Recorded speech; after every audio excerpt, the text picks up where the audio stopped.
자, 모두들 반갑습니다. 강태공입니다. 자, 오늘 시간에는요, 이 양자 컴퓨터 관련되어 있는 종목들이 또 폭락을 했습니다.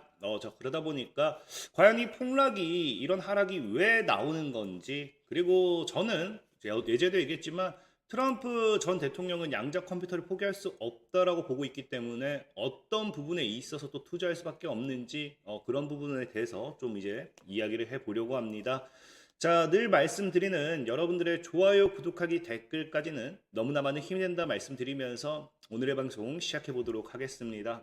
자, 일단은 뭐 여러분들도 알다시피 양자 컴퓨터 관련되어 있는 종목들이 굉장히 또 하락폭을 키웠습니다. 거의 뭐 실스크 같은 경우도 보면은 거의 또 하루 만에 뭐 반토막이 났다고 할 만큼 굉장히 크게 많이 밀렸어요. 그러다 보니까 많은 분들이 양자 컴퓨터만 굉장히 나쁘다, 빠진다 생각할 수도 있는데 실질적으로 양자 컴퓨터만의 이유로 빠지는 건 아니에요. 여러분들도 알다시피 지금 시장 자체가 보면은 이 S&P 지수라든지 봤을 때 보면 지금 뭐 하고 있다. 뭐 엔비디아라든지 다양한 기업들이 빠지고 있습니다. 여기 뭐 초록색이 더 많이 보이니까 올라간 게 더 많잖아요 할 수도 있어요. 근데 우리가 이 크기 하나하나가 뭐예요? 당연히 시가총액이죠, 시가총액. 그러니까 시가총액 상위군들의 종목들 비중을 많이 차지하는 종목들의 하락폭, 낙폭이 나와주니까 결국엔 전체적인 이런 하락으로 이어지는 부분은 어쩔 수 없다라고 좀 생각하시는 게 좋고, 그럼 지금 시장에 이 하락이 왜 나오느냐? 여러분들도 알다시피 어제 좀 안 좋은 악재라고 표현을 할 수도 있겠죠. 또 국채 금리가 또 뭐하기 시작했다. 또 4.8을 또 돌파를 하는 모습이 나와줬어요. 근데 사실 4.8 돌파 이후에 좀 다시 아래로 들어오긴 했지만 지금 시장에서 이런 분위기가 뭐냐고 하면은 현재 국채 금리를 봤을 때는 뭐 할 확률이 굉장히 크다. 진짜 이러다가 5까지 돌파하면서 우리 이런 거 이 저항 돌파 실패하면 무너지겠지만 저항을 뚫어냈을 때는 강한 상승으로 이어진다. 이거는 누구나 아는 사실이죠. 그렇기 때문에 이런 이 국채 금리에 대한 상승이 지금 뭐 하고 있다? 오히려 추가적인 강한 상승으로 이어질 확률이 높다라고 시장에서 좀 나와주고 있고요. 이러한 흐름들이 결국에는 지금 우리가 예전에 예상했던 금리 인하의 가능성을 제로로 만드는 겁니다. 실질적인 금리 인하도 없을 뿐더러 예전에도 얘기했던 금리 인상에 대한 부분까지 나와주게 되었을 때는 이것이 증시엔 최악재로 영향을 받을 수밖에 없다라는 거예요. 그러니까 사실상은 이게 양자 컴퓨터의 문제가 아니라 미국 증시 자체가 지금 타격을 입을 수밖에 없는 상황이다라는 걸 여러분들이 좀 분명히 아셔야 되는 거고, 지금 당장 내일 나와줘야 될 또 뭐예요? 이제 CPI 지수가 이제 발표가 되겠죠. CPI 지수가 그나마 이제 좋게 발표가 나와준다라고 하면은 뭐 할 수도 있다. 그럼에도 이제 금리 인하 가능성을 조금이라도 가지고 갈 수 있겠지만 CPI 지수조차도 받쳐주지 않는다라고 하면은 지금 시장은 사실 하방으로 포지션을 잡을 확률이 굉장히 크다라는 겁니다. 특히나 전에도 얘기했지만 이런 S&P 지수 같은 경우도 봤을 때는 뭐 할 수 있다. 자, 과거 이제 6,000포인트대를 저항으로 막고 지금 받쳐줘야 될 이슈가 안 나와준다라고 하면 그대로 6,000 저항과 함께 하방으로서 조정 압력을 키울 확률이 굉장히 크다라고 좀 말씀을 드렸고, 그나마 다행인 거는 지금까지 이 상승 추세대를 유지한다는 과정에서 그러니까 상승 추세를 이제 유지한다라고 가정하에서 지금 봤을 때는 그간의 이런 하락폭이 통상 마이너스 5%에서 마이너스 10%이 사이의 조정이었다는 거예요. 그러니까 마이너스 10% 정도 밀었다가 상방, 밀었다 마이너스 5% 밀었다가 상방, 마이너스 10% 밀었다가 또 상방. 그럼 이번에 마이너스 5%겠죠. 그럼 여기서 또 밀었다가 상방으로 연결될 확률이 크고요. 만약에 추가적인 하락이 나온다 하더라도 마이너스 10%는 넘기지 않는다라고 하면은 지금 하방 압력이 나와봐야 어느 정도 제한적인 뭐가 나올 확률이 크다. 하방 압력이 나올 확률이 굉장히 크다라는 거겠죠. 그렇기 때문에 사실 지금 여러분들이 제가 계속 얘기하는 거는 이 양자 컴퓨터의 악재라기보다는 시장 하방에 의한 추가적인 이런 하락 물량이다라고 좀 보시면 좋고, 자, 그럼에도 왜 양자 컴퓨터가 다른 업종군들 대비해서 더 많이 빠지느냐를 이야기한다라고 하면은 이건 사실 제가 예전에도 지속적으로 얘기했지만 이미 애초에 상승폭 자체가 말도 안 됐기 때문에 단기간에 3,000% 4,000%를 올려냈기 때문에 당연히 하락폭이 큰 것도 우리가 부정할 수는 없습니다. 그다음 특히나 여기 또 찬물을 끼얹는 게 또 누가 있어요? 지금 사실 이것도 웃깁니다. 이제 저커버그죠? 이제 저커버그가 어제 이야기해요. 근데 얘기할 때도 본인도 얘기해요. 내가 양자 전문가는 아니지만 뭐 한다. 내가 보는 관점에서는 그럼에도 양자 컴퓨터 종목들이 적어도 수년 뒤에는 또 가능하지 않을까. 이거를 이야기한다는 거죠. 그러니까 자기가 지금 양자 컴퓨터 전문가도 아닌데 수년 뒤에는 가능할 거다. 그러면서 이런 뭐 이야기를 하는데 사실 저는 그래도 이것도 긍정적으로 좀 볼 수 있다 생각한 게 뭐냐. 자, 아까도 얘기했지만 뭐예요? 애초에 여러분들 나는 이게 확인 사살이라고 안 보는 게 애초에 젠슨왕 같은 경우는요 30년까지나 찍었던 사람이 나머지 두 번째는 아이 어떻게 보면 이게 뭐야? 에이 30년도 아니고 수년 몇 년 정도만 돼도 우리 끝날 수도 있다. 뭐 이렇게 본다라고 하면은 굉장히 긍정적인 부분이겠죠. 물론 이게 몇십 년을 얘기한 걸 수도 있겠지만 우리가 몇 년으로도 생각해 볼 수 있는 긍정적인 부분이지 않나 좀 생각을 해보고 있고요. 사실 근데 저는 또 이거에 웃긴 게 갑자기 저커버그가 이런 이야기를 하는 게 젠슨왕 CEO와 함께 하는 게 스스로들이 불안하기 때문이지 않을까. 양자 컴퓨터의 미래를 더 이들도 알고 있기 때문이지 않을까를 좀 생각을 해 본다라는 거겠죠. 실질적으로 이 시장에선 전문가들도 이런 이 양자 컴퓨터 관련되어 있는 부분에 있어서 지속적으로 이런 이 부정적인 의견을 내는 이유가 엔비디아도 그렇고요. 앞으로는 5년 안에 뭐다? GPU 사업을 포함한 이 AI 생태계 사업들이 그대로 직격탄을 받을 확률이 굉장히 크다라는 게 지금 시장에서 나오는 이야기예요.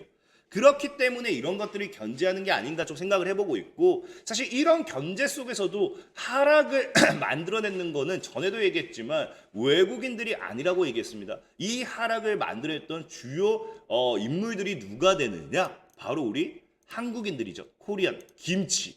그래서 제가 예전에 얘기했지만 김치물 범벅. 이 양자 컴퓨터의 하락은 철저하게 김치가 만들어낸 하락이고요. 그리고 그렇기 때문에 제가 예전에도 얘기했지만 무조건적으로 양자 컴퓨터의 미래는 긍정적이나 조심해야 될 가격이 딱 한 군데가 있다라고 분명히 말씀을 드렸어요. 언제? 제가 이 당시에도 보면요. 아이온 Q 이 가격 조심해야 된다. 딱 이 가격 이후부터는 미친 듯이 무너진다라고 분명히 얘기했어요. 제가 양자 컴퓨터 무조건 간다 하지 않았습니다. 이 당시도 얼마? $50가 넘어가면은 엑시트 흐름을 분명하게 취해야 된다라고 왜 김치 때문에라고 이야기를 했던 부분이고요. 자 그러면 지금 이제 양자가 끝났느냐? 저는 또 아니라고 생각을 해요. 이렇게 지금 미친 듯이 흘러내리면서 김치 프리미엄을 지금 만들었던 양자 이 붐에서 김치를 이제 씻겨낸다라고 하면은 다시 뭐 해야 돼요? 저가 매수의 기회가 온다라는 거겠죠. 왜? 지금 아이온큐 같은 경우도 또 최근에도 또 뭐가 나왔어요? 긍정적인 계약 공시가 나왔습니다. 보면 알겠지만 이제 아이온큐 같은 경우가 또 이제 미국에 뭐 하겠다? 미국의 국방부와 함께 해가지고 지금 또 퀀텀 네트워킹 관련되어 있는 또 규모 계약 체결이 나오고요. 제가 이 트럼프 관련되어 있는 이야기란 게 뭐냐고 하면요. 트럼프 전 대통령이 원래도 양자 컴퓨터에 좀 이제 많은 투자를 한다. 과거에도 투자를 했던 걸 제가 어제도 설명드렸을 겁니다. 과거에도 이런 뭐 양자 컴퓨터 센터라든지 이런 투자 자금이 투자 규모 증설 이런 것들 많이 말씀드렸는데 이번에 또 이제 공군 국방부와의 이런 이 계약 체결과 함께 나오는 게 뭐냐고 하면요. 드론 관련되어 있는 부분. 그러니까 이런 이 아이온 Q와의 양자 관련되는 컴퓨팅 기술 계약 체결이 드론으로까지 이제 확대가 되기 시작한다는 거예요. 근데 드론이 왜 중요하냐고 하면요. 최근에 이제 트럼프 전 대통령이 또 밀고 있는 것 중에 하나가 드론이에요. 효율적 방산의 핵심은 드론이다라고 하면서 최근에도 뭐 한다? 드론 관련되는 사업에 대한 집중적인 투자 이슈들이 나오고 있는 겁니다. 그렇다라고 하면은 이런 국방 계약 체결에서 드론으로까지 양자의 영역이 된다 했을 때는 트럼프 전 대통령은 보다 더 과거에도 양자 관련되어 있는 부분에 투자를 많이 했던 인물이기 때문에 이번에도 더 많은 투자를 할 확률이 높지 않나를 우리가 좀 생각해 볼 수 있는 거고 자 그럼에도 이제 어찌됐든지 아까도 제가 앞에도 썸네일도 얘기했지만 이런 양자 컴퓨터의 하락의 결정적인 이유는 자 보면 알겠지만 오늘 방송 요약하면은 우리 여러분들 김치들이 만들어낸 이 김치물을 씻는 중이다 라고 생각을 하셔야 돼요. 그래서 실질적으로 이게 지금 하락이 나올 수밖에 없는 게 이게 지금 공매도거든요. 자 보면 이게 말이 안 됩니다. 자 아이온 Q예요. 아이온 Q만 보면은 이게 최근에 이제 아이온 Q가 급락이 나왔을 때 이제 양자 컴퓨터가 최근 12월 말쯤부터 해서 하락을 크게 잡았잖아요. 그때 보면요. 이게 지금 이런 거 뭐 다 뭐 이거 지금 이게 공매도 물량이고 전체 거래량이고 그럼 이게 뭐냐고 하면요. 비율이에요, 비율. 지금 제 얼굴 때 또 가려져 있으니까 잠시 치워드릴게요. 자, 보면은 공매도 비율이 아이온큐가 하루에 평균 50%가 넘어가고요. 많을 때는 60%가 넘어가요. 그냥 공매도로 그냥 찍어 누른다라는 겁니다. 그 실질적으로 이전 이 아이온큐가 아니라 하더라도 퀀텀 컴퓨팅 같은 경우도 뭐 한다? 거의 60% 넘어가죠. 거의 그냥 계속 50%, 55, 56, 55예요. 그러니까 계속 공매도로 찍어 누른다고 보셔야 돼요. D-Wave 퀀텀 같은 경우도 50% 그냥 넘어가는 거 우리가 확인해 보실 수 있고요. 자, 그리고 이제 또 뭐가 있습니까? 자, 그리고 이제 뭐 리게팅 컴퓨팅이죠. 리게팅 컴퓨팅 같은 경우는 좀 이제 요즘은 좀 많이 낮아지긴 했지만 50, 50, 50, 뭐 3, 40, 60도 넘어갔을 만큼 공매도를 굉장히 많이 쳐냈다. 그래서 실스크 같은 경우도 보면 알겠지만 공매도가 말도 안 되는 상황이었다. 그러니까 지금 철저하게 이 양자 컴퓨터의 하락은 이 우리나라 서학개미들이 망쳐놓은 이 김치 프리미엄을 씻고 가기 위한 뭐다? 이 공매도를 통한 이런 주가의 하락을 유도하고 있다라는 겁니다. 그나마 다행인 건 최근에 이제 이걸 다 보면 좀 오래 걸리니까 아이온큐만 볼게요. 이게 아이온큐의 이 하루 그거예요. 보면은 이제 이게 뭐 19분 전에 업데이트가 됐고 그 다음에 이게 뭐 3시간 전 뭐 4시간 뭐 이렇게 뜨잖아요. 자, 이게 공매도 이게 잔량이에요, 잔량. 그 수주할 수 있는 거. 보면은 자, 이게 공매도라는 건 내가 말 그대로 주식을 빌려와서 팔잖아요. 그럼 보면 이 당시에 보면은 10시간 전 이럴 때 보면 0이에요, 0. 그러니까 이게 총 공매도 이게 얼마나 잔고가 가능한지는 저도 지금 이게 확인이 어렵긴 하지만 중요한 건 10시간 전까지만 해도 공매도를 하고 싶어도 뭐예요? 못해요. 왜? 빌릴 주식이 없어. 빌릴 수 있는 맥시멈까지 최대치로 찍었다라는 거예요. 최대치로 빌려놓고 냅다 갖다 팔았는데 뭐하고 있다? 이제 장 마감쯤 들어오니까 주식을 갚고 있죠. 주식을 갚는다. 이제 공매도의 가장 기본적인 원리가 뭐예요? 고점에서 주식을 빌려가지고 냅다 다 팔아버리고 최저점에서 주식을 사서 다시 주식으로 갚는 게 공매도입니다. 그렇기 때문에 지금 주식으로 갚는 잔고가 늘어난다라는 거는 어떻게 보면 뭐다? 이 아이온큐도 그렇고 이런 그 양자 컴퓨터 관련된 섹터들의 공매도 이런 잔고가 늘어나고 있다라는 공매도 잔고가 아니죠. 이제 공매도 대체할 수 있는 이런 빌릴 수 있는 주식 잔고가 늘어나고 있다는 거는 이 공매도 하는 특정 이런 이 브로커들이 이 상환을 하고 있고 그러면 지금 어느 정도 저점대에 와 있는 게 아닌가를 좀 생각해 볼 수도 있다라는 거겠죠. 특히나 지금 많은 분들이 자꾸 양자 컴퓨터 끝났는데 강태공 뭐 이야기를 해요. 근데 저는 전에도 얘기했지만 양자 컴퓨터 관련되어 있는 부분 제가 얼마 전에 가격 전략 다 잡아드렸어요. 지금도 힘들어할 게 아닌 게 뭐다? 자, 어떻습니까?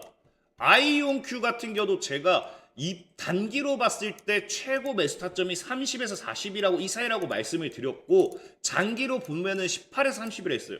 그럼 이 구간대 이제 들어왔어요. 이제 저가 매수 기에 들어왔는데 뭐가 무서운지 저는 이해를 못하겠습니다, 사실은. 퀀텀 컴퓨팅도 보면은 뭐라고 해요. 자, 볼린저 밴드 상에서는 5에서 10이고요. 5에서 10이고 뭐 2평 단기로 봤을 땐 7.5, 단기로 봤을 때 7.5, 그다음에 장기로 봤을 때 3.8까지 매수 구간 여기 다 잡아드렸고 이제 매수 범위 안에 들어오고 있는데 이게 과연 무서운 건가? 라고 생각을 해봐야겠죠. 리게팅 같은 경우도 6에서 10. 지금 매수 범위 너무 잘 주고 있죠. 실스크 같은 경우도 얼마 단기로만 대응해야 되는데 단기 원하는 매수 가격에서 좀 이탈 나오긴 했어요. 그럼 손절 잡고 보면 되죠. 장기는 이때 안 집어드렸고 D-Wave 퀀텀은 질문자가 없어서 안 집어드렸고. 자, 어쨌든 이처럼 양자 컴퓨터에 대한 미래는 우리가 부정할 수 없습니다. 단기적으로는 악재밖에 없어요. 그렇기 때문에 제가 늘 얘기했던 게 양자 컴퓨터는 저가 매수의 기회로 삼으라는 거였고 그 저가 매수의 구간대를 잡아드렸던 거에서 이제 들어오기 시작했어요. 매수 범위가. 그러면 내가 그동안 양자 컴퓨터를 사지 못함에 있어서 이거를 이제야 살 수 있는 기회를 줌에 있어서 너무 좋아라 해야 되는 거지 이거를 무서워하는 게 맞는가를 저는 좀 여러분들에게 묻고 싶다는 겁니다. 양자 컴퓨터 자체가 늘 얘기했지만 너무 오래 걸릴 수도 있고 그다음에 당장 이 기업들의 적자 기업이고 이런 것들이 다 리스크가 되어 맞아요. 하지만 양자 컴퓨터의 미래 자체는 우리가 부정할 수 없는 건 사실이다라는 겁니다.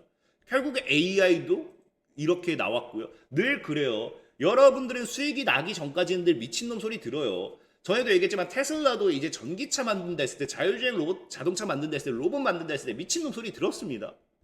늘 미친놈 소리 들었던 사람들이 성공한 시대였고요. 실질적인 IMF라든지 경제 대공황 이런 것들 리먼 사태라든지 그 당시에도 워런 버핏도 미친놈 소리를 들으면서 투자를 했던 사람이에요. 결국에 미친놈 소리를 들었던 사람들이 살아남고 성공했던 시대지 공포에 매수할 수 없는 사람이 어떻게 큰 돈을 벌 수 있을까를 저는 여러분들에게 좀 말씀을 드리면서 오늘 방송 마무리하도록 하겠습니다. 자, 지금까지 강태공이었고요. 여러분들의 좋아요, 구독하기, 댓글까지는 너무나 많은 힘이 된다 말씀드리면서 자, 모두들 안녕.